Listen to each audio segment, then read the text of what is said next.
The zombie genre has been filled with lots and lots of different titles throughout the last couple of years, but one that really stands out is the Dead Rising franchise, and while it isn't entirely gone, it's been pretty dormant. Today I thought I'd explain what happened throughout the years for the franchise to get reduced to practically nothing. Hello and welcome fellow virgins, it is I Super Virgin here, and today I'd like to talk about the sad downfall of the Dead Rising franchise. So it's 2006, Dead Rising releases, and from the first looks of it, it's just your average third-person zombie survival kind of game, zombie apocalypse kind of game. The first Dead Rising was seen as kind of a classic. I don't remember the initial response, of course. I think I was 5 at the time when it released, so I don't know what the initial response was from people, but I do know that it wasn't as popular as other titles like Resident Evil, and so it got a bit of what you could call a cult following, but not really, because it was big enough to just be a normal following. It did really well. It was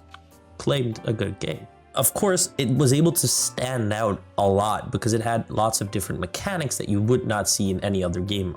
And honestly, outside of the franchise, I have yet to see in other franchises. First and foremost, your main character is someone who's a journalist, and therefore he has a camera with him, and you can use that camera in the gameplay. You can actually take pictures, and these pictures would grant you XP or PP in this case, depending on how good the pictures were. Now, there were different genres. You had brutality, drama, erotica, horror, and outtake, which was basically comedy. And so all of these genres had different specifications needed. If you would take a cleavage shot, it would be more erotica. Hey, this is no time to ogle pretty girls, son. If you took a shot of a zombie eating someone, it would be more horror / brutal. There were all kinds of different, criteria depending on what genre you had. But it was an interesting mechanic because you could level up because of these things, and you could get XP if you took special pictures. Then there's the mechanic that I think really set Dead Rising as a franchise and made it as special as it was, and that was the time mechanic that was in it. So like I said, the main character you have is a journalist, Frank West, and he has some info about a next big scoop in a small little town called Willamette. In that town, the only notable thing that there is just a giant shopping mall, and in this shopping mall, he wants to go over there. He flies in with a helicopter, and he tells the pilot just before he wants him to land on the roof, like, hey, I'm gonna be done with this, and the scoop's gonna be gotten in like 3 days. So in 72 hours time, you need to be here. Check your time, be here in 72 hours, which will then result in, of course, the entire game being played in 72 hours, or in-game hours, because of course it's not real life hours. And that's the whole thing about the game. A lot of the gameplay that you have is set on a timer. Now, you have the main story, and while on one side there are certain time intervals you have to do the different chapters, it's not like there's nothing to do except just run around and have some fun and whatnot. Although that is an option, there are actually a lot of side quests. Now, there are 2 types of side quests. Either you're helping someone, you're helping a survivor get away, you're bringing them to the safe house, or the second one is there's a psychopath, which is another topic, like another thing that really put the franchise out there compared to other franchises. These psychopaths, they're honestly just bosses, but what added a bit of extra to it was just the fact that you had an intro and an exit scene. So if you first entered their arena, you'd have a little intro scene that would explain why they went crazy, and then at the ending you would see what would happen to them. They pretty much all just unalived. Some have different outcomes, but I'm not going to really spoil any of that. But that is something that throughout the franchise was always added, on top of course, boss music that was different for every boss, which was just an added little extra thing that just made it that much cooler. When we look at, for instance, Dead Rising, I think anyone who's ever played the game, of course, remembers Adam the Clown, who is just a clown that runs around with 2 mini chainsaws, which is already pretty iconic.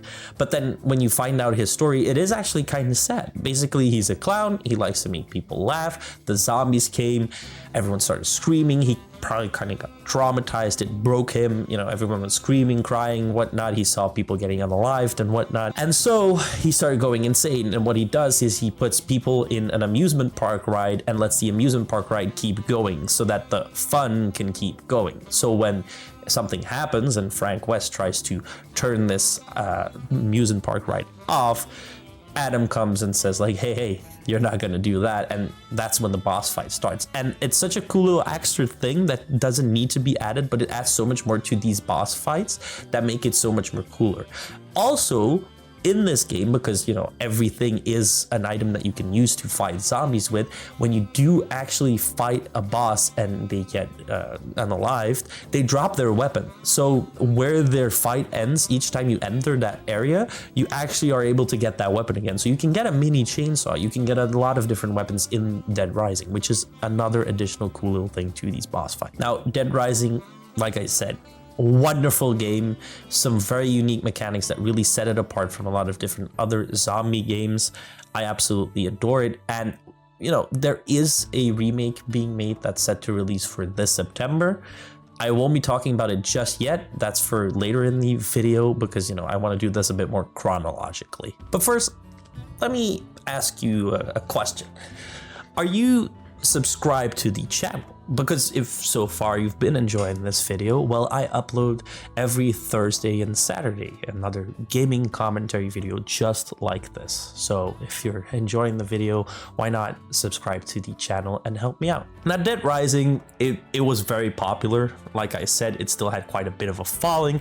So, you know, it's no surprise that 4 years later, Dead Rising 2 releases. You know, the sequel, it basically took almost all the mechanics and just expanded on it and made them better.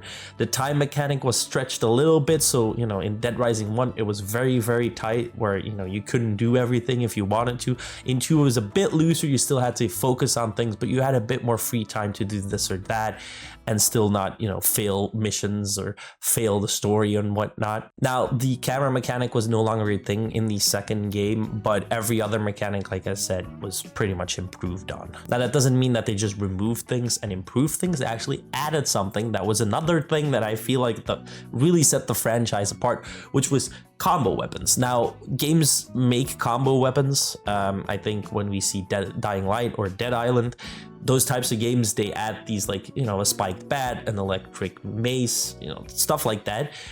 Dead Rising did it very differently, because when you run around in a mall or in a town or whatever, you're surrounded by items that you could use as a weapon, but if you combine those two, you could make some really, really cool weapons. So you have a baseball bat with spikes, of course, that's one type of weapon, but if you combine a lead pipe with fireworks, you all of a sudden have a grenade launcher, like stuff like that, that just, it doesn't make sense, but it's really, really cool, and it does really set itself apart that way. But this new game also had a different protagonist. You now played as Chuck Green, who has a daughter and is like is just good with motorcycles, I guess. He doesn't really set himself apart like enormously, but basically in the storyline, this is the third zombie apocalypse, because the first one was in Willamette in Dead Rising 1. Then there was one in Las Vegas where Chuck Green's wife actually was unalived and bit his daughter. There is an antidote, luckily. And so in the second game, you play as him and you're trying to get antidote in this third apocalypse in Fortune City, which is kind of a bit of a Las Vegas, like, but smaller. It was a bigger map than Dead Rising 1. Again, it was something they improved on. The map was also very good. I do feel like the map of the first Dead Rising was way more iconic, probably partially due to the fact that it was smaller, but the Dead Rising 2 map also very, very good. Overall, I don't think I can really say too many bad things about this game. They added co-op, they added combo weapons, they improved a lot of things. The only thing I can say is just the camera was lost, and that's a mechanic that I really, really liked about the first game, so I find it sad that they removed it completely. It's just a good game still. This game also had 2 DLCs. The first one was Case Zero, which was basically a prequel to the game. It was also completely free, and you could just basically play with the mechanics and kind of understand the story, learn to know the protagonist. It was really cool, and something that, you know, I haven't really seen any other game do. It was sort of a demo, but at the same time also a playtest, and just like, hey, if you think you might, you know, enjoy the game, here's like a demo.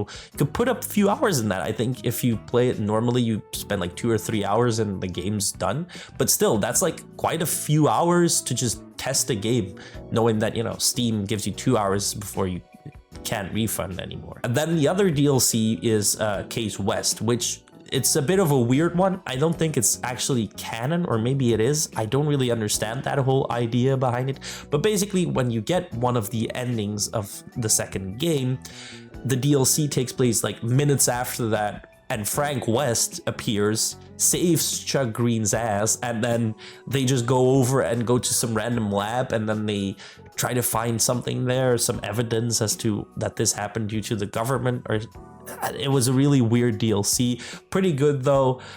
Sadly enough though, both those DLCs are Xbox exclusives. There is no way on PC to get those, and they kind of do add part of the story. I mean, one is pretty much an ending and one is a prequel, so it's a bit weird that they just never ported it. This was of course due to probably like games for Windows Live, stuff like that. It had a lot of trouble back in the day. But let me talk about something, because I didn't even tell you that when I talked about the first game. These games have different endings. Like, they have quite a few. I think they have like 6 or 7 each, like the first and the second one.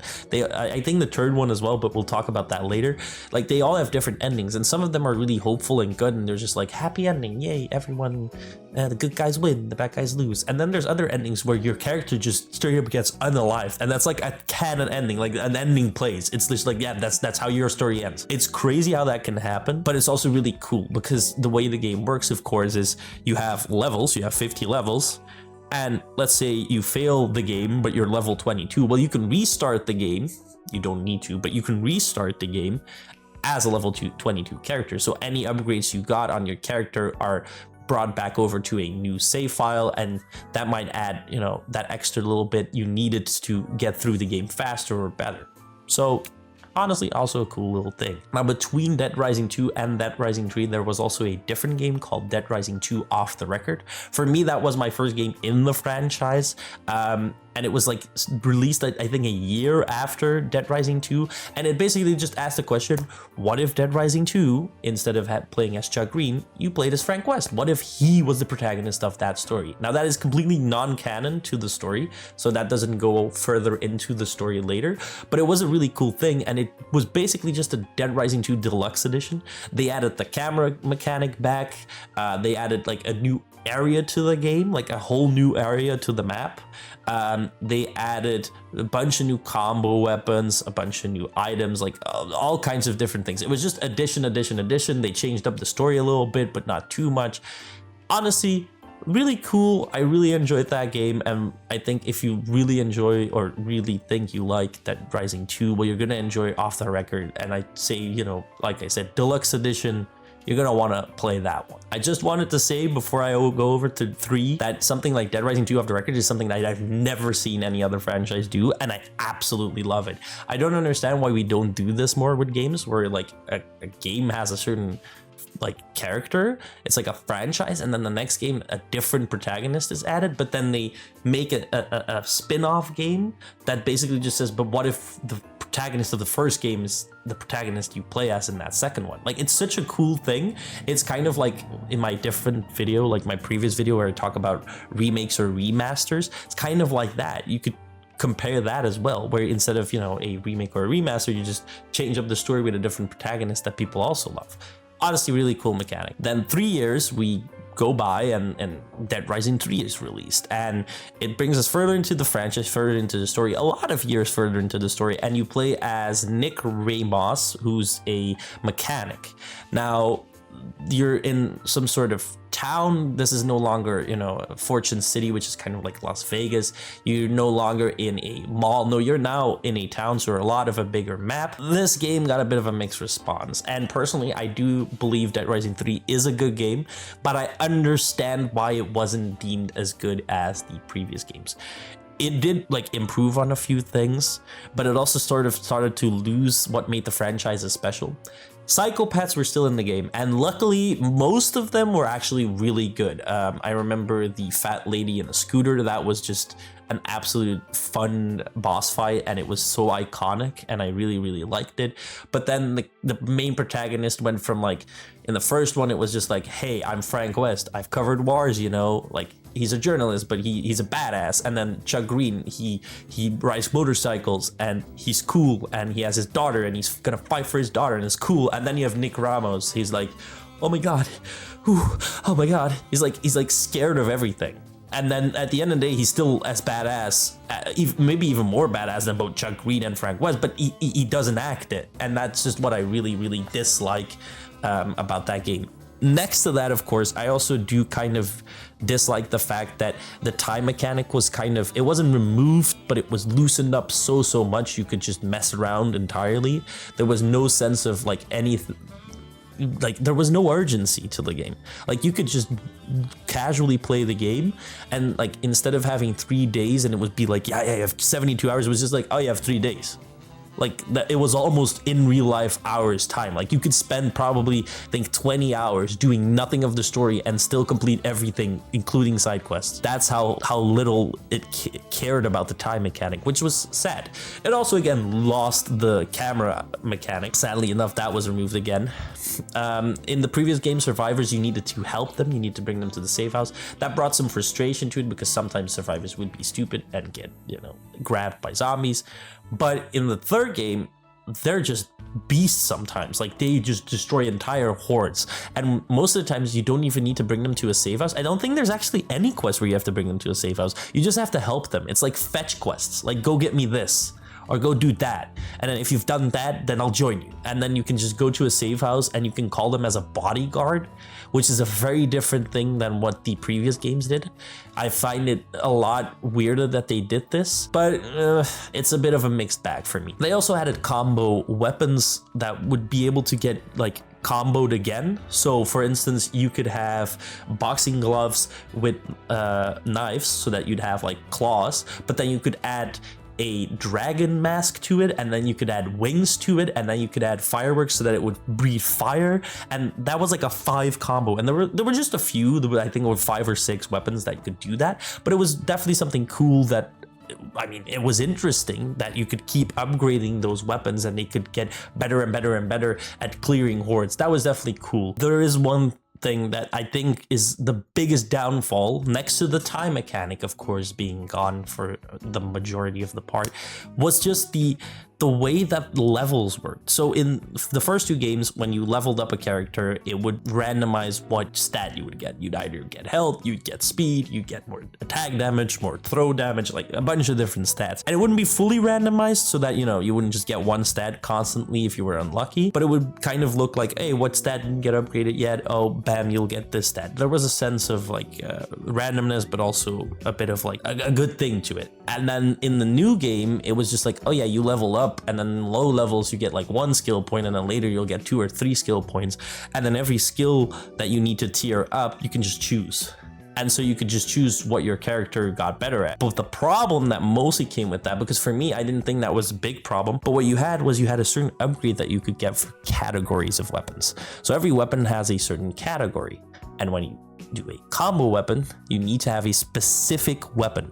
But because the map was so huge and there was a lot of different items you could find, and you sometimes have to go half the map to find the other item for a combo weapon, the devs didn't want that, so they just added that. So when you unlock a certain category of a weapon, instead of needing that weapon to combine it with, another weapon, you just needed the same type of weapon. So for instance, a blunt weapon like a baseball bat and a lead pipe would be the same thing in the genre, like a same category.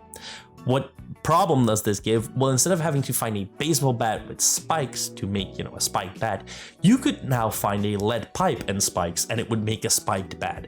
And like, it was illogical on one end, but that wasn't the big issue. It was because you had every category. So if you unlock these, or just a few, you could just all of the sudden make anything with anything. And it would completely remove this kind of mechanic where it's like, oh, you sometimes have to fight with bad items, or you sometimes have to spend time aside being like, oh, I need to go collect this item and go to the workbench and work on it. And that is also something that changed. Well, because Nick Ramos is a mechanic, he can just make a combo weapon on the spot. He can make it anywhere.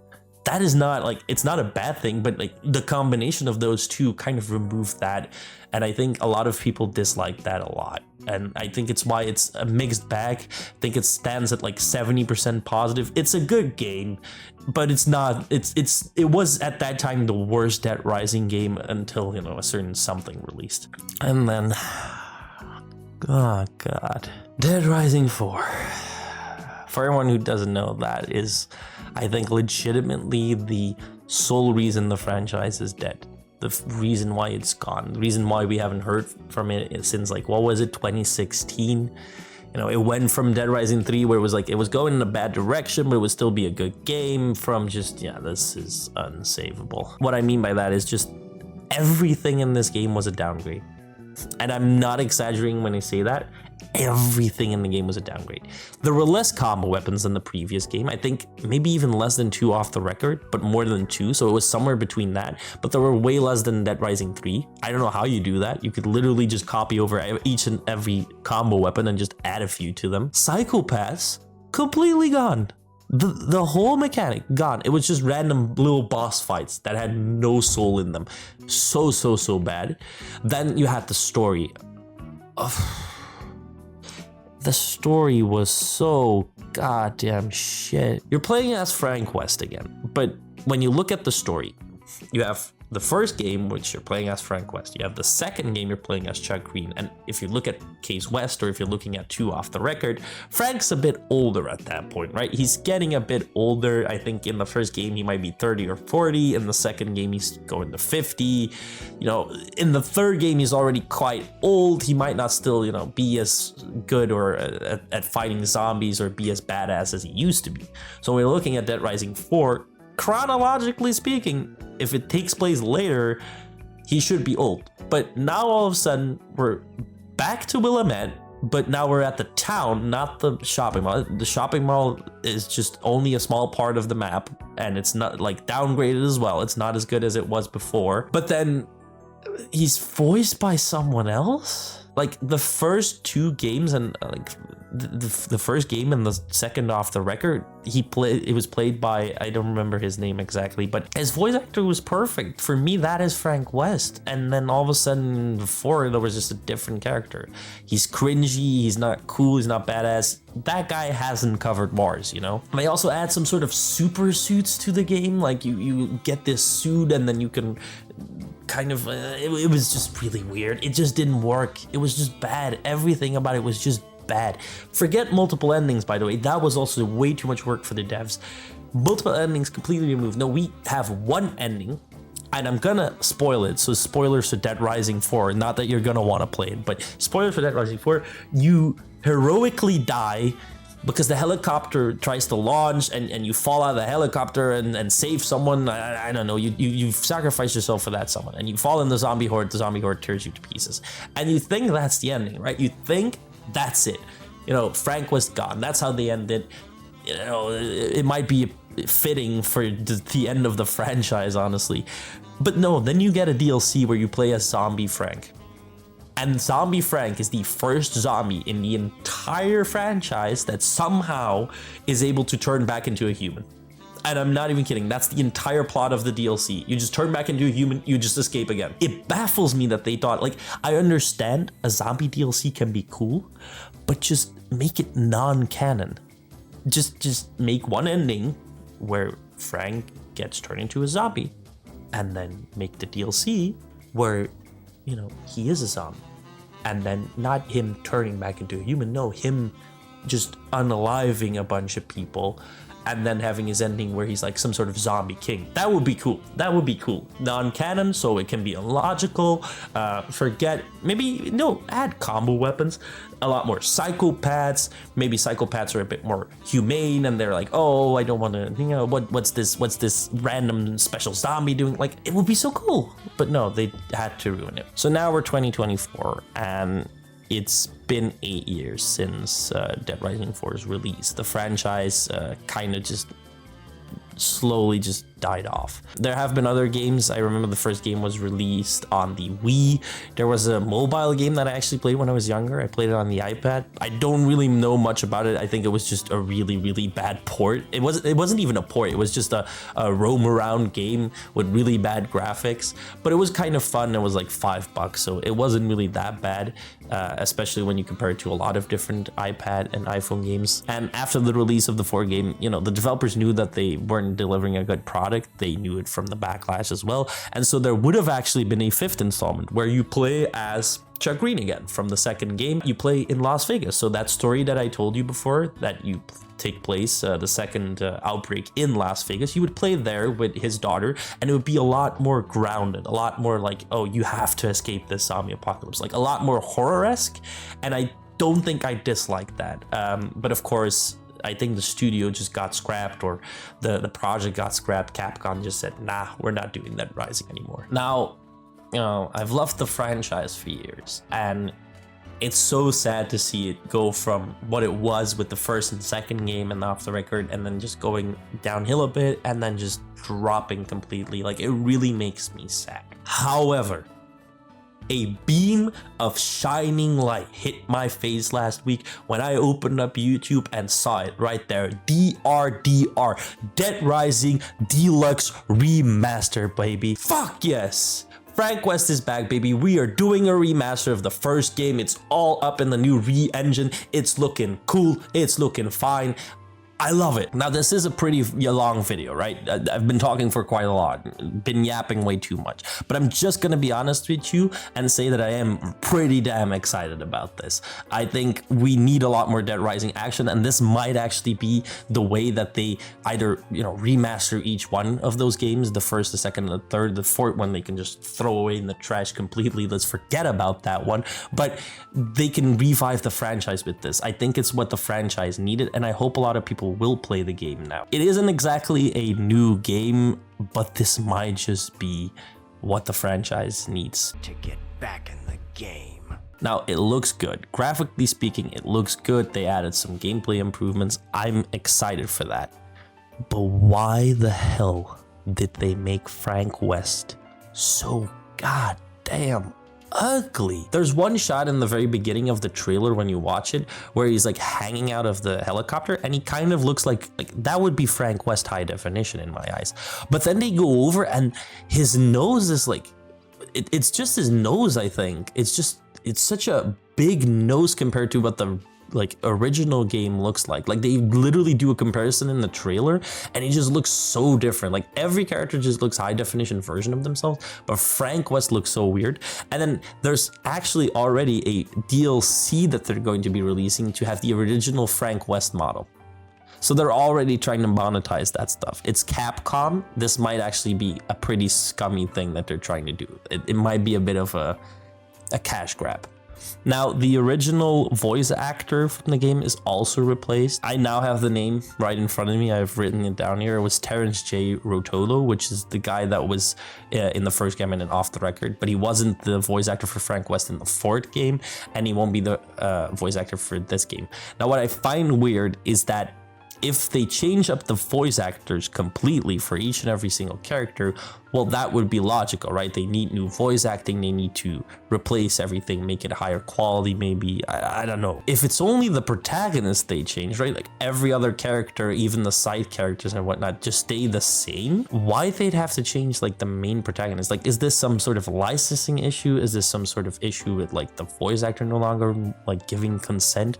I don't really understand how this all works, but for some reason, the original isn't allowed to do it anymore. It's very weird, and I think a lot of people are off-put by this. Now, let's leave it to PC modding to fix Frank's face and voice, and I think the game is going to be a banger. It's just gonna be a deluxe edition, like I said, a deluxe remaster of the original game, and I'm gonna enjoy playing it very, very much as I've enjoyed playing the 1st game, the original version. I've played it multiple times already. I'd like to know what you guys think, because you know, what do you think?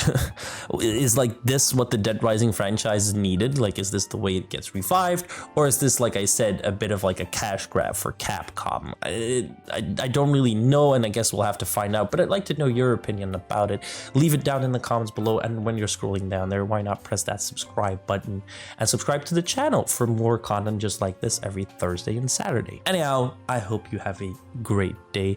I hope you enjoyed this video, and I hope to see you in the next one. Bye bye.